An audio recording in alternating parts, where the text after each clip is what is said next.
the lab today. Got an old Kalamazoo Model 2 combo amp. It seems to have some minor problems, a little bit of noise, a little bit of hum. But all in all, super cool amp. And what's really neat, I live in Battle Creek. Kalamazoo's just down the road.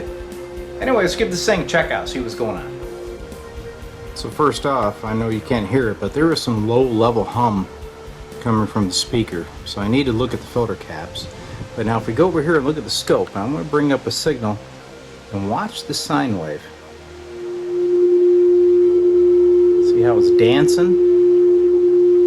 That is either tremolo leakage or that's the bad filter cap throwing a little 60 cycle hum out there. I have to investigate that. First off, let's give her a little inspection. As you can see, this cabinet's in excellent shape. Front panel's clean. These corners are usually all banged up. They're in excellent shape. This is a really nice Kalamazoo amp. So backside, it does have the original speaker. That's super cool. And it looks like the transformers are original. But here's where it gets kind of messy. Somebody put in this creature feature filter cap. Beautiful job. And they put in this hunk of aluminum to mount the power cord. I can't reverse the power cord, but I can fix this filter cap issue. More than likely, that's the main troublemaker we got going here. So first thing, of course, we're going to move this cigar from the amp. Take this muffler clamp off and maybe put it underneath of a 57 Chevy where it belongs. I'm going to mount a terminal board here with some new caps. And I might even put a terminal board over here so we can get a good ground and have a nice tie point for the power rather than these wire nuts that should be in your outlet.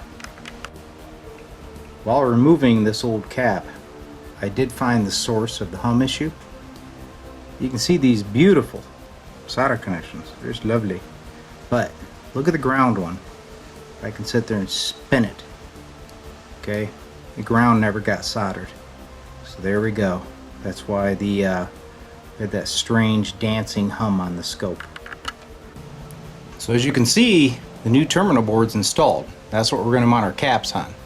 Now to ensure I get a good bond here to the ground, yeah, it's screwed in, but we're going to use the old Snozeramus Unger iron and solder these terminal strips right to the chassis. You can be guaranteed you're not going to have any loose grounds on this amp. We already saw that once, we don't want to repeat it. So why use the Unger?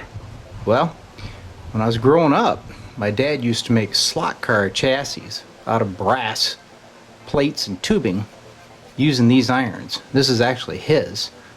This is like a 1200 watt iron. It's got a humongous chisel tip, so it really transfers heat nicely. You're not going to be able to do this with your little Radio Shack 25 watt special, believe me. So there you have it. A nice bonded terminal strip right to the chassis. Time to put our new caps on here. There she is. The new cap assembly. All wired back up. Looks good. Let's see how it acts. Let's see if that dancing sine wave is gone on the scope. So let's take a look at the scope while I crank her up. You can see a nice stable sine wave. No more noise when I tap on it. I think we got her. Next test, put her on the air, see what it sounds like. Here it is on the old audio check.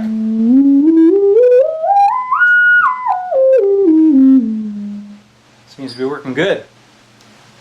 So what have we learned from fixing little Kalamazoo amp?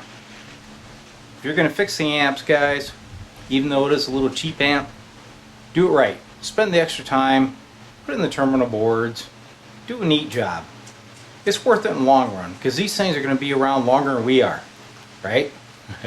So, hope you liked it. Tune in D-Lab. We'll do some more of these things. Thanks for tuning in.